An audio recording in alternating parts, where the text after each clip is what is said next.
कि बिहार को विशेष राज्य का दर्जा नहीं मिला, विशेष राज्य का दर्जा नहीं मिला, ये वही विपक्ष के लोग हैं जिनके पास ये जानकारी का अभाव है कि इन्हीं की सरकार में, यूपीए की सरकार में मनमोहन सिंह जी के दौरान ही नीति आयोग में इस तरीके के प्रावधान किए गए थे जिसके बाद किसी भी राज्य को विशेष राज्य का दर्जा मिलना लगभग नामुमकिन के करीब हो गया था। बहरहाल हम लोग की मांग रही थी कि जब तक विशेष राज्य के दर्जे का दर्जा हम लोग को नहीं मिलता, स्पेशल पैकेजेस हम लोग को दिए जाए। मैं धन्यवाद करूंगा मेरे प्रधानमंत्री आदरणीय नरेंद्र मोदी जी का, मैं धन्यवाद करूंगा हमारी वित्त मंत्री आदरणीय निर्मला सीतारमण जी का कि उन्होंने बिहार को जिस तरीके से स्पेशल पैकेजेस देकर, और मेरे लिए बिहारी होने के नाते खुशी की बात है और मेरी पार्टी लोक जनशक्ति पार्टी रामविलास ने हमेशा बिहार फर्स्ट बिहारी फर्स्ट के विजन के साथ आगे बढ़ने का काम किया है। इस बजट में बिहार फर्स्ट बिहारी फर्स्ट को भी धरातल पर उतारने के प्रावधान दिए गए हैं। जहां एक तरफ इंफ्रास्ट्रक्चर इसमें मजबूती देने का काम किया गया है, वहां पे ब्रिजेस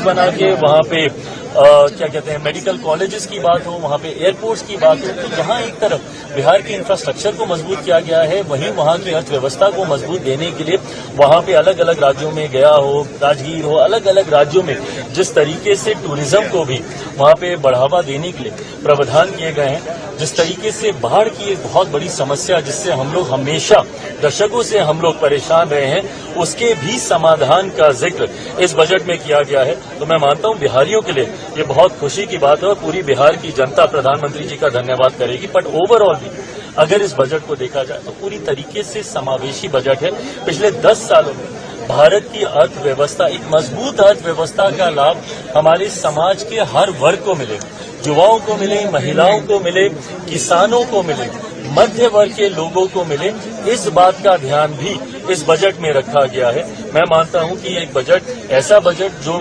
युवाओं से जुड़ी सबसे बड़ी समस्या बेरोजगारी का भी जिक्र करता है। एमएसएमई सेक्टर को जिस तरीके से मजबूती देने की बात की गई है, इसमें एमएसएमई सेक्टर एक रीढ़ की हड्डी है हमारे देश की अर्थव्यवस्था को लेकर। तो मैं मानता हूं कि विकसित भारत के निर्माण में ये एक मजबूत नींव की तरह इस बजट को देखा जा सकता है। लेकिन आखिरी सवाल कि आप कह रहे हैं समावेशी बजट है, सारे सांसद जो निकले विपक्ष के वो तो कह रहे हैं आंध्रा बिहार का बजट है, ये सरकार बचाने वाला बजट है। इन लोगों को अगर अपने राज्य में अगर गरीब नहीं दिखते, अपने राज्य में अगर इनको किसान नहीं दिखते, अपने राज्य में इनको मध्य वर्ग के लोग नहीं दिखते, अपने राज्य में इनको महिलाएं नहीं दिखती या युवा नहीं दिखते, तो मैं इनकी सोच के ऊपर कोई टिप्पणी नहीं करूंगा। जब इस वर्ग का जिक्र किया गया तो इस वर्ग से आने वाले हर व्यक्ति, भले वो किसी भी राज्य में रहता हो, उसकी सुविधा का जिक्र किया गया। जब आम आदमी की आमदनी को बढ़ाने का